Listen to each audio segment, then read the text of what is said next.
প্রবাসীকে জিজ্ঞেস করবেন যারা বাচ্চা রেখে প্রবাসে আসছে, তাদের মনে কি ব্যথা। পাহাড় সমান কষ্ট বুকে নিয়ে তারা ঘুমায়। বাচ্চাকে একটু আদর করা, কপালে একটু চুমু খাওয়া, বাচ্চাকে বুকে নিয়ে ঘুমানো।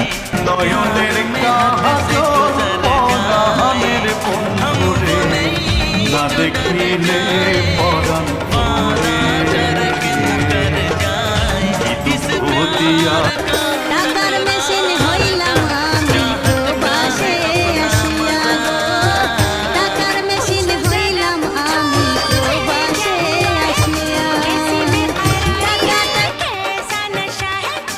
Hey, I miss you.